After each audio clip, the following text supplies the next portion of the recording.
What's up? What's up? What's up, comic fam? It's your buddy Shelby, and Jeff, hard to come by, and we're excited to be back. that's right. It's More You Know Monday.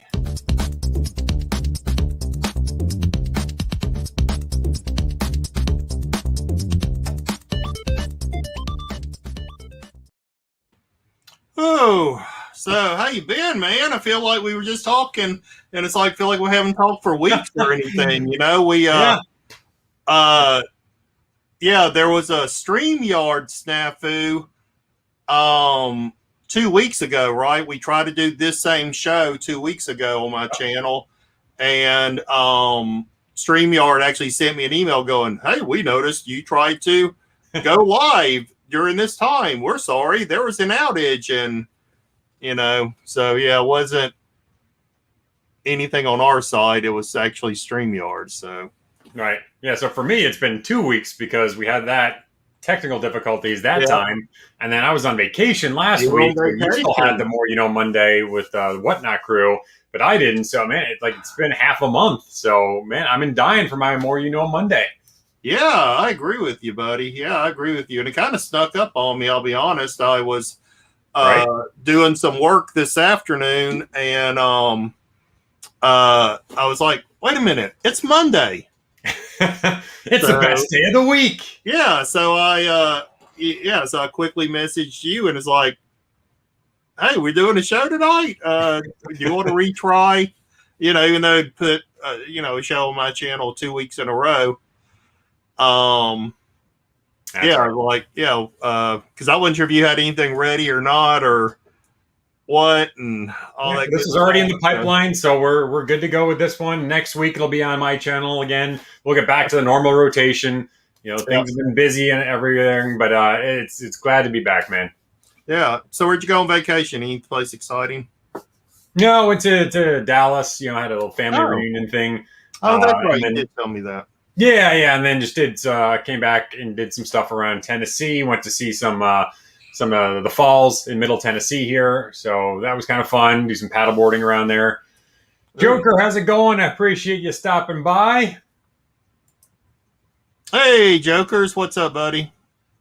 So you're stuff. I do have a Whatnot auction right after this. I always have right after More You Know Mondays. I have my auction. Yep, that's why we do More You Know Mondays at 7:30, so Jeff can get to his auction at 8:30, and but yeah, I just shipped out a bunch of stuff. Oh man, I can only. A lot of people ask me, it's like, well, how long do you do your auctions and things like that? And it's like, I try to keep it to a tight hour, and mainly it's because that's about all I want to ship out at one single time. Packages, right? It's a lot of packages. Yeah, so I'm usually between an hour and a half and 2 hours. I don't go over 2 hours because of that. Otherwise, it takes me all day to pack.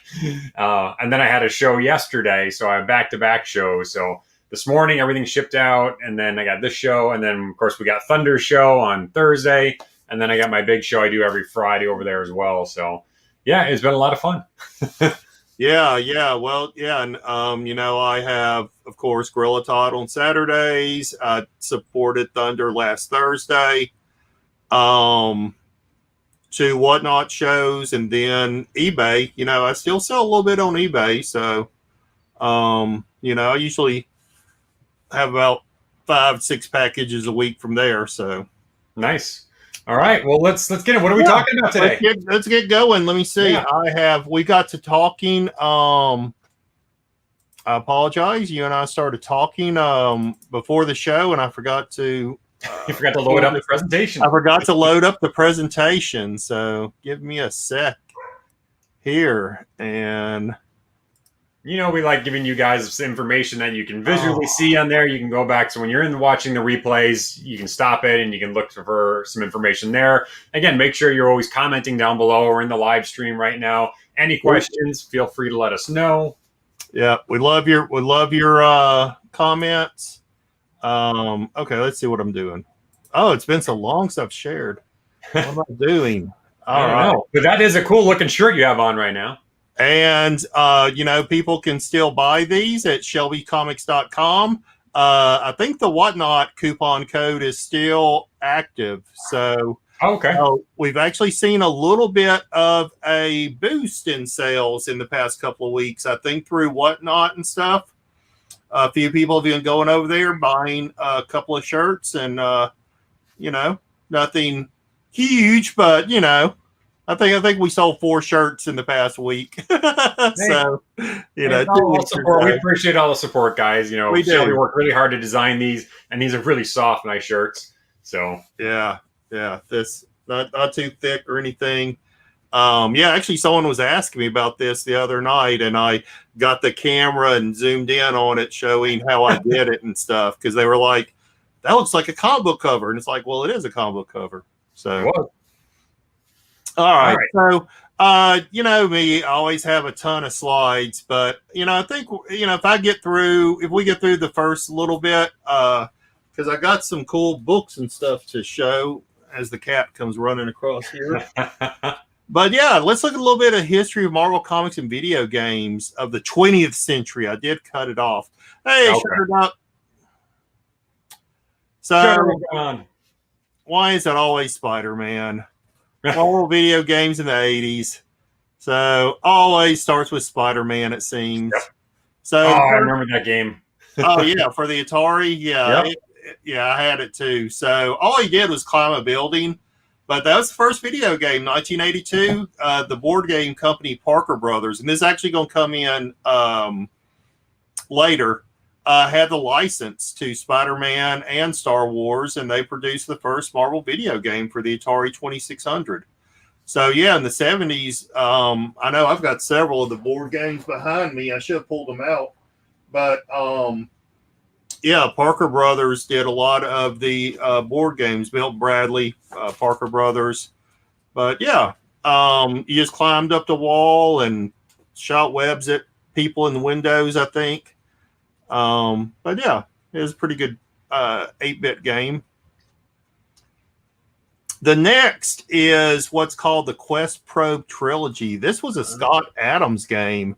And if you remember Scott Adams games, Jeff, Yep.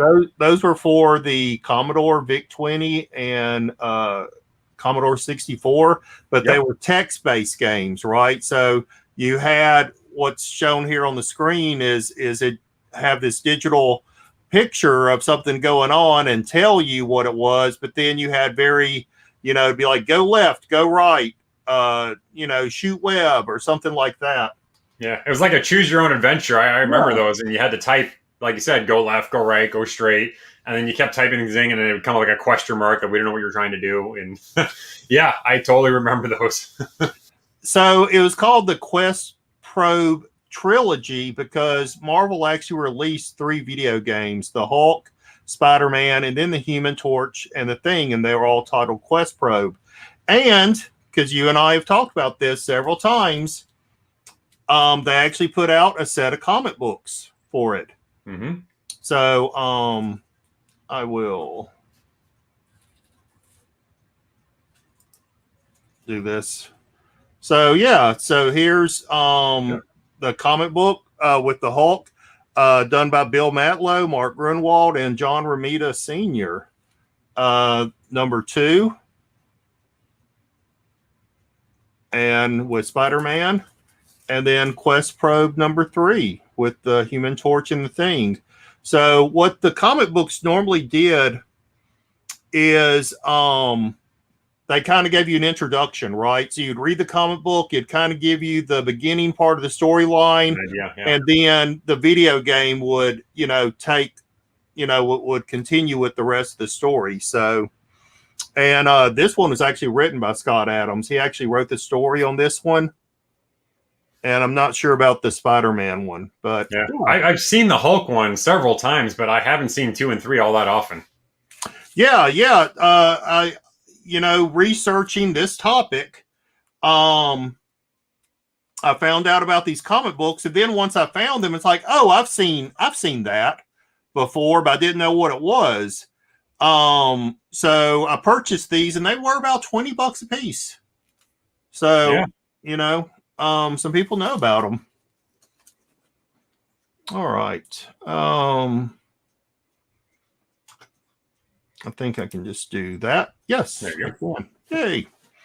So, yeah, so I thought that was kind of interesting. The QUESTPROBE trilogy. Funny. People might think it's funny. Howard the Duck was actually a hot commodity back in the mid 80s, right? So they had a tie-in that was actually branded as a sequel to the famous 1986 movie Howard the Duck, entitled Adventure on Volcano Island. And it was released the same year as the movie. Yeah, but it was it was branded as a sequel to the movie. So where Beverly and Phyllis get captured by this person, and Howard has to go to Volcano Island. But it's an Activision game for the Atari 2600. So, it had, the 8-bit characters and stuff. So it's pretty cool. I don't remember that one. I didn't own it either. So, but I did look up some screenshots, and I thought that was kind of cool. So Captain America in 1987, this was released only on computer consoles, was Captain America and the Doom Tube of Dr. Megaloman.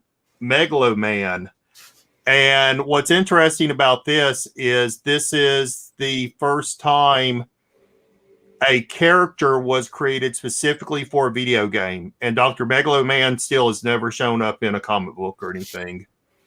But see if it works. Oh, it's at the end. Yeah, so that is some high-tech graphics right there. Some high-tech stuff, man. Then I'll have some more stuff here in a second. All right. Next is Captain America joins Spider-Man. So this again was only on computer consoles. In 1989, Spidey and Cap team up to battle Dr. Doom and a whole list of villains there. But it was just a side scroller, and it was kind of like almost a Mortal Kombat type of thing where you would just go from one villain to the other. But this was produced by a company called Paragon Software. And so they actually put out a comic book with the video game. Oh, cool. So I haven't seen that one either. Yeah, so this was packaged with the video game. Nice. Yeah, Spider-Man, Captain America. This one is a little expensive. I was going to say, I bet it was. This is a really nice copy I found, again, researching this topic. And it cost me about $60. Oh, wow. So, but it's a real high-grade copy. And what's interesting, I think it's in this one. Because I'm sure those comics got beat up. They're with the video game. The kids didn't care about comics. Yeah. And it's very thin. And again, it's only like 6 pages. But the cover is by John Romita Sr. Nice. And the penciler is Rich Buckler. Oh, very cool. So, and I'm not sure if I found it. I had the Spider-Man comic too, and I think I might have accidentally set it in a box. But and this will come up in a minute. So on the back is an advertisement for their upcoming X-Men. I remember that one. So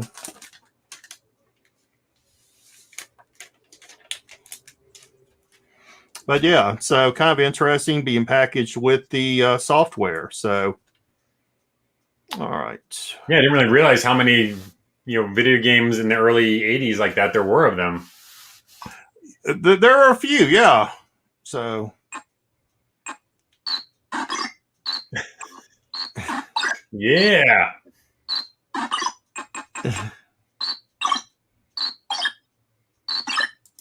All right, we'll stop that in case we get copyright strikes.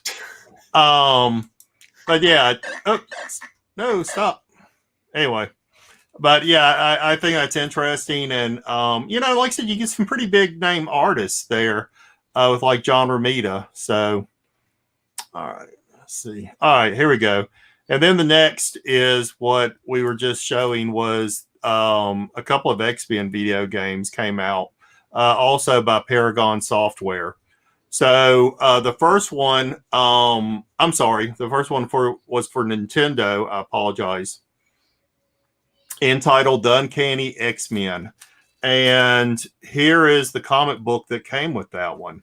Oh, wow. So,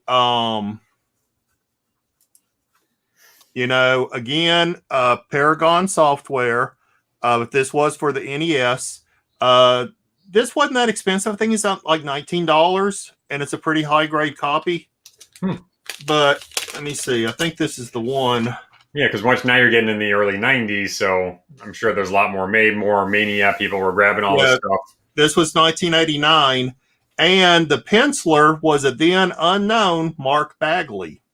Oh, really? Yeah. Oh, that's pretty cool. So, yeah, some of Mark Bagley's very first work at Marvel. So, as an artist. Yeah. In 1989. Long before his run on Spider-Man. So, oops. All right. Try that again real quick. There you go. But yeah, so do we know what the print runs of these were, or how many games were made? I tried looking up and seeing, and I just couldn't find anything on any of that. So, I would think at least 10 to 30,000, maybe. Yeah, I have no idea how many video games were produced back then. Yeah, I mean, this was for the NES, so. But, all right. Whoops. There we go. Get us both in here. All right. So, but then the second one, anyway, so yeah, the first one, one of the interesting notes to the game, the first one for the NES, is you had to battle Emma Frost at level 3, but you couldn't unless you deciphered the code printed on the front of the game, and could not progress to the next level and ultimately fight Magneto unless you actually broke a code that was that's cool. Yeah, printed on the actual cartridge. The second was for computer consoles, and it was X-Men and Madness and Murder World. Maybe that's the one I just showed accidentally. So this was the second one. I apologize. Okay. This was the second one. I think both of these are. So maybe I'm just completely mistaken. Never mind. I don't think there was a comic book at all for the first one. The second one had the comic book because that was for computer consoles. So all the comic books that was packaged was with the computer. That's where I'm getting mixed up. Okay. It was packaged with computer software. So it was, this was done for computer consoles, and I think it was DOS was the system. But what's neat is it came with that comic book that I just showed. And then it came with this too, which is a little reference manual. So if you open it up, it has first a letter by Stan Lee. Of course. But it has all of these breakdown of the bios of the X-Men. Oh, so it's like a Marvel Universe kind of thing. Yeah, it is. Before, or maybe Marvel Universe was probably 88, 89. In the 80s, yeah, maybe some of the same stuff from the Marvel Universe. But yeah, it's pretty cool that you have all these breakdown of the characters and stuff in here. So, and then it gives a really long full history of the X-Men. It's like 4 or 5 pages. Yeah, that's small print, double line. I bet no one read that. That goes all the way from the origins up to around the time in the comic books when Mr. Sinister appears. So, oh, wow. Yeah. So that's kind of neat that came with the software too. So they'll pick up both of those. I didn't care about the software, so I just wanted the comics. But yeah, so that was kind of neat, I thought.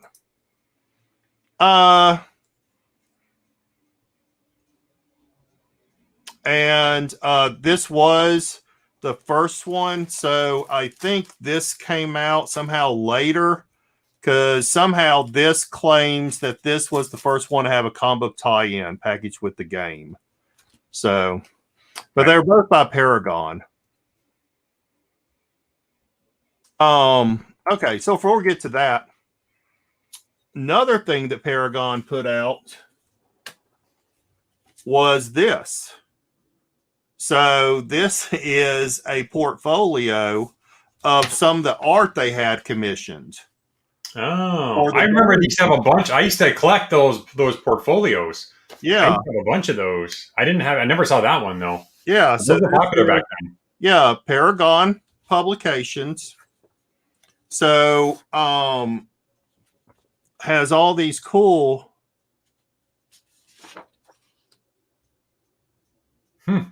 Yeah, and it's on really nice stock paper and stuff.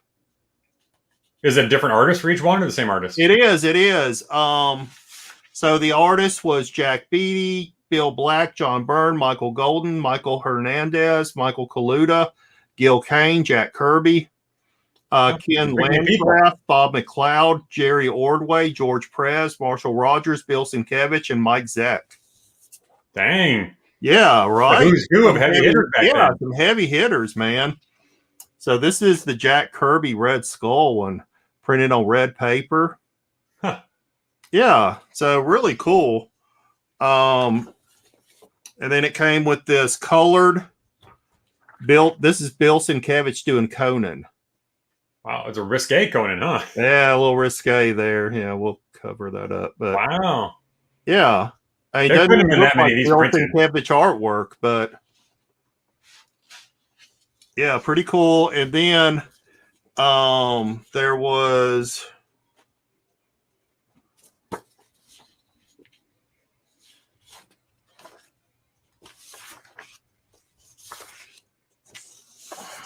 there you go. So here's the John Byrne.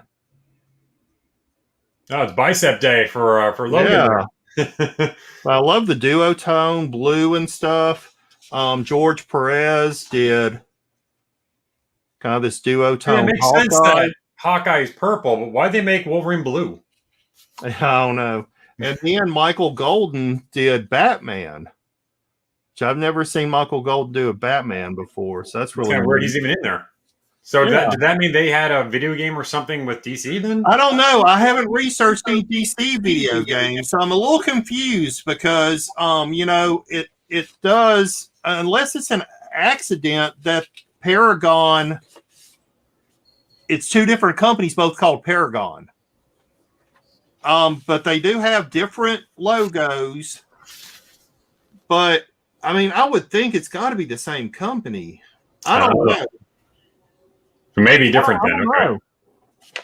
Maybe I'm completely wrong, but if anything, like I said, it's kind of interesting that they both have the same name. So I don't know. I might be completely wrong. Maybe this isn't connected to the Paragon software company.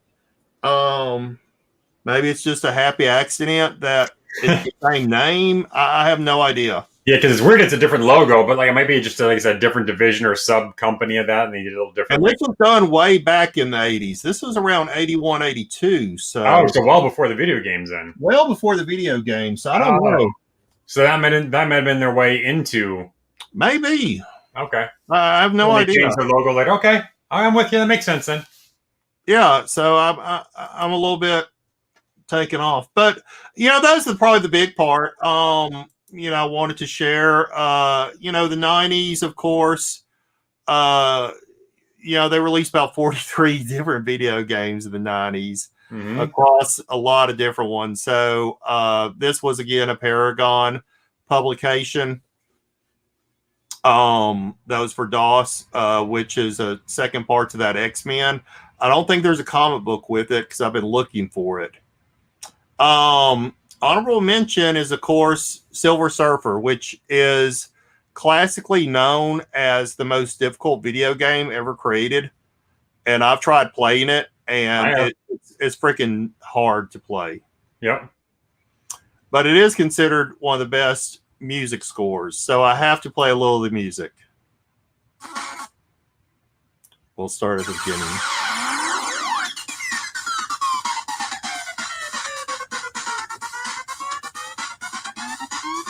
I totally remember this game.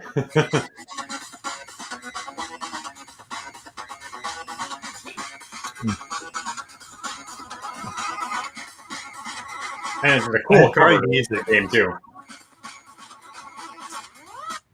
Yeah, it is great music. But yeah, it was a crazy hard game. I know that I gave up. I never could make it past the first. Yeah, I give up pretty quickly. Level or anything, but you know, it included a lot of secret passwords to unlock new sequences for gameplay. It was really it's trying to push the envelope back then. Yeah, it was definitely pushing the envelope. Oh no, stop. Nah, you did it on purpose. I did not. Punisher, blah blah blah. So a lot of what you're going to see is a pattern with a lot of these video games actually being put out by Sega. And I actually just found this out this past week.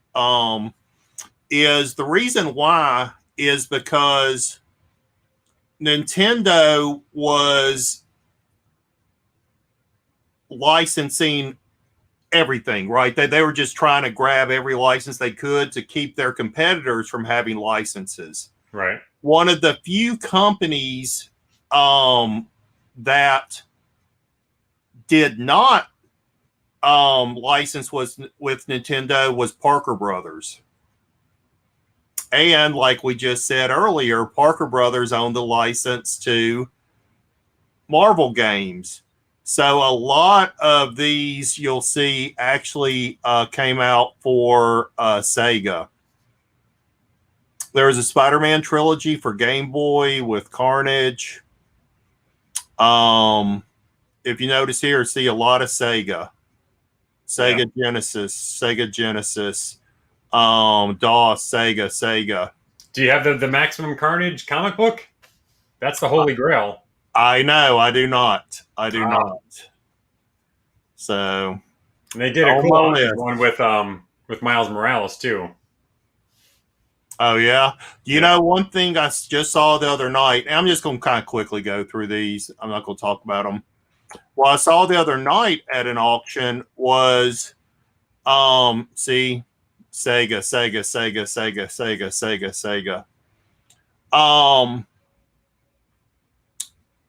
Someone the other night at an auction showed an X-Men comic book that he said came out with the X-Men board game. Okay, I've heard that. Okay, I'd never heard that before. Yeah. So, you know, you and I have been talking a lot about these promotional comics and, you know, comics that are packaged with like action figures. And, you know, this is definitely another genre, you know, comic books packaged with video games. Right. But yeah, I'd never heard of comics packaged with board games. So I'm a little interested. There's a couple of them I've definitely seen. You know, there's the mail-in ones. There's ones that are packaged with all the toys, like Transformers and G.I. Joe. You know, those Marvel Legends I've got back here. Those all have comic books packaged with them as well. Obviously, we know that Spider-Man 2099, you know, is kind of the holy grail for that second print one right there. But yeah, it's weird to see some of those old video games, and I would love to be in the room like that Marvel vs. Capcom, which everyone kind of remembers that in the arcades, playing that. They picked the weirdest characters to be in there, and that's how most people know Shu McGraw, that they know him from the Capcom game.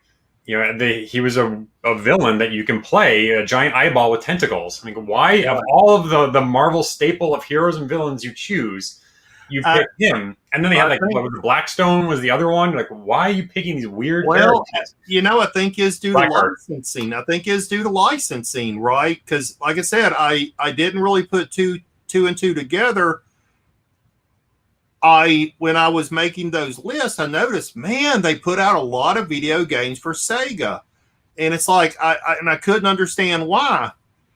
Until, like I said, just the other day, I was watching a documentary about, I'm geeky, right? I was watching a documentary about Sega, And they said that one of the few companies that actually licensed, I think it wasn't Activision, it was another company, Capcom?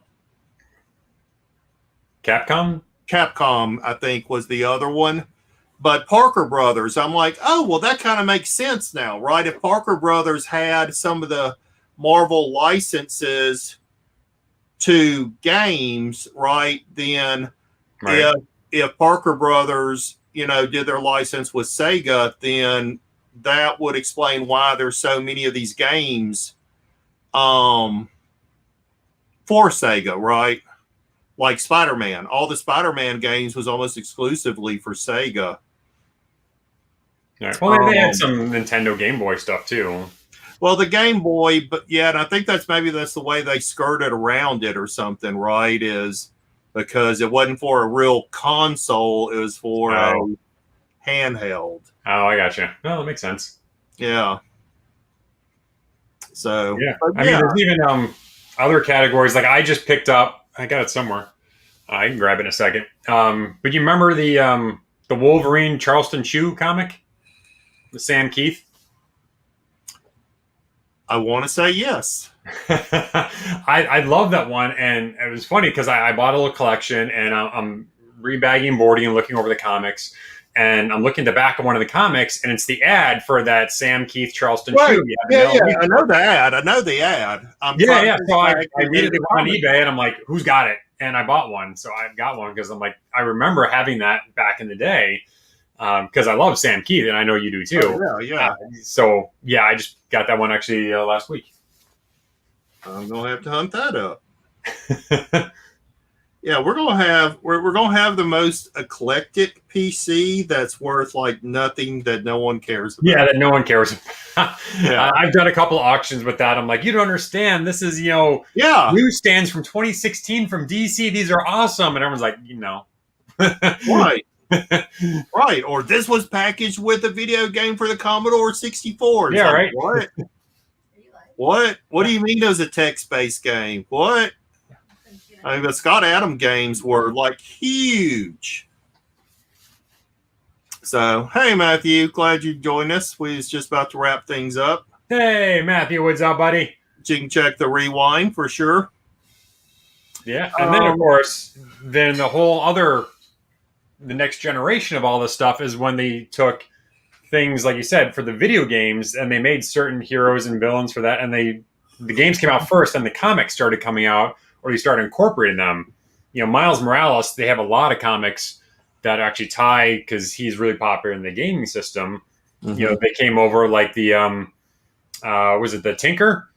So they redid the Tinker, who was like an old Spider-Man villain, and they totally remade him into a younger female, for the video game. And then she appears only on 2 variant covers for Miles. I think it's like 20 or 21 or something like that. And then you got cool ones like this, Spider-Man, City at War, which is just the video game. And you have people like Clayton Crane doing the covers for them. So it's really all kind of tied together now. And it's, this whole media of video games and comics kind of go together. Like before, Commodores and Ataris were cool, but now it's a totally different level. Well, now, wasn't there something, I think like Spider-Man 2099 was in a video game first, because I remember playing that video game, and then they did the comic book or something. I don't think so. Or maybe I could be wrong. Or maybe it was like so popular afterwards. I'm not sure. There's some kind of story there. Or West Virginia, just guessing from your accent. Actually, Louisiana. So Louisiana Sticky Goose. Thank you for picking on my accent. I appreciate it. We got the Louisiana and Texas accent all rolled into one now. There you go. So hello, Omega the Greek. RHO, what's up, buddy? Yep. And sincerely I do say hello to Sticky Goose. If none of y'all are subscribed yet, be sure and subscribe to me. Oh yeah, here on the channel. Helps me out a lot. I'm hillbilly too. Yeah, we used to call ourselves, coon ass was the thing because we're from North Louisiana, Southern Arkansas, so it was coon ass back in the day. Yeah, and Joker, right? The Injustice, they made into a comic series as Oh well. yeah, for sure. Yeah, And there was I don't know if you ever played the video game City of Heroes, but I was addicted to that game for a while. That was those MMPR role playing online games, community games. But yeah, that was another cool one that they turned into a comic series as well. It wasn't very popular, and of course we talked about when we had our Valiant, kind of more Mondays. Valiant, got into the whole Nintendo games and licensing all their characters into comics as well. Yeah, I actually skipped a lot of those. Some of them was actually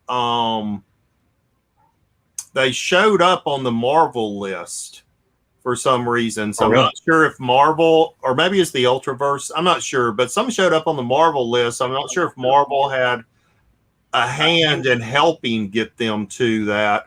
But yeah, I think Valiant was eventually even purchased by a video game company, right? Yeah, they are. Yeah, no, they were. Right. Yeah, by was it Acclaim? Acclaim. Yeah. Was there ever a video game where you can play Marvel characters and fight DC characters, or vice versa? Oh, that'd been good, wouldn't it? That would be a really cool one to do. Yeah, that's right. Go Tigers, and there's an A in there. It's a GEAUX. So you were close, though. I appreciate the try, though, Sticky. So where are you from, Sticky? Let us know. Yeah, I liked Injustice. I actually still have that game. That's one of the few that I hang on to. Such a hard game to play, though. I'm just not dexterous enough to do all the different. Give me just the. I'm actually good with this, right? Give me the old Atari stick and the one button. That's right, the old Atari. Yeah, Matthew, we talked about that the Capcom one with the weird villains like Shumagrath. You played in Blackstone or Blackheart. Other characters who were trying to figure out if that was the licensing thing, and they were trying to get around some of the other licensing loopholes there and pick other characters. So they picked weird ones, but those were fun playing in the arcades. Yeah, I remember playing Punisher in the arcades as well. So, yeah, I kind of stopped at the Capcom. There were a couple that came out in the late 90s. That'd be cool. But if I started doing that, then it took me down the rabbit hole of the 2000s. And 2000s it was like another 50 video games. So I was like, I'm cutting it off at 2000s. And really, I think some of the important stuff, like I said, was these classic. I mean, to me, classic, I'll say, right? Because this was at the beginning of the computer era, right? This was DOS. Microsoft DOS video games. And so, I think you just have a lot of neat history behind them. And of course, Scott Adams, growing up in the mid 80s, that's what you had was these Scott Adams games.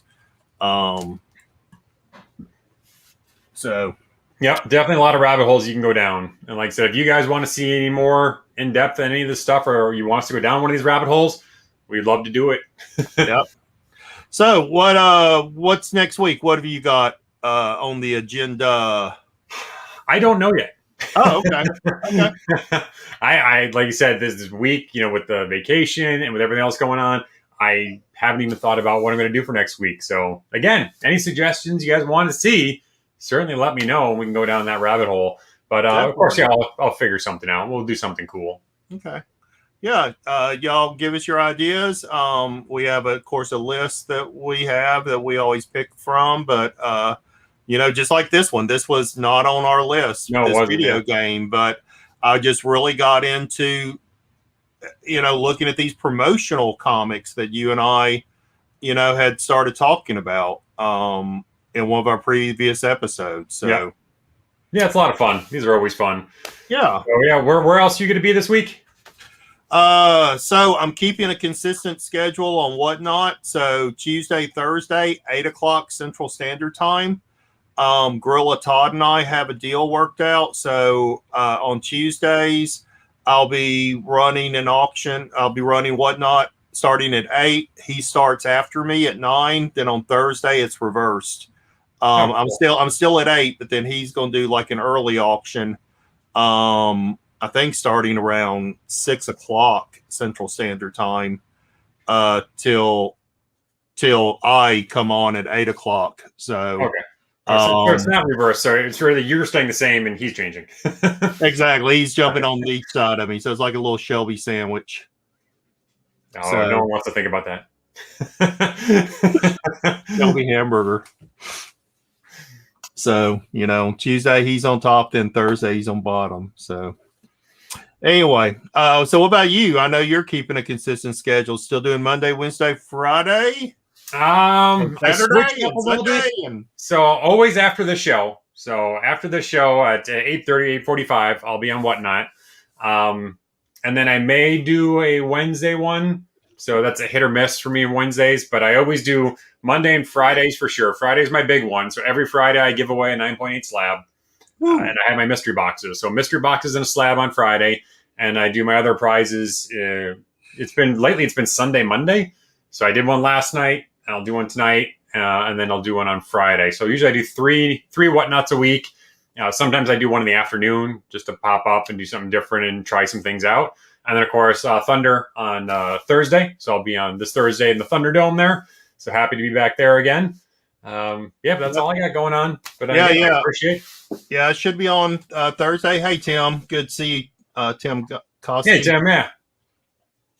I'm going to be doing some special things. I might try and get it together for tomorrow, but coming up, I'm going to do some special shows. So one of them that I have planned, I just need to finish pulling the books together, is Ladies Night. So it's going to be all ladies books. So sexy girl covers, things like that. So I might try to pull that together for tomorrow. Whenever I do that, I will be doing a giveaway for this J. Scott Campbell print of Danger Girl. So, cool. Very cool. And I will send that out to whoever wins that for free. I also I'll be doing like a number ones night, indie night, horror. And I know I pronounced that weird because I think everybody else pronounced it wrong, right? Because it's like horror. That didn't sound horror. No, horror, right? There's an or in it. Or anyway. No, okay. But so I've got some themes that I'm going to be doing across cool. other. We'll have to check those out then. Yeah. So just something a little different, a little fun. But I think that's it for us tonight, huh? That's it. We're trying to get these quicker, more condensed for you. Do some fun things with you. Joker and Shutter, Tim, Matthew, Sticky Goose, RHO. I appreciate everyone for stopping by tonight. Again, every Monday, 7:30 Central Time. We'll be either here or on my channel. So we alternate back and forth. So make sure you sub both of us up. And Shelby, yeah, the link tree is below. So we didn't have a show me the money, but we'll do, how about this? Who wants a body massage? What did he just say to us?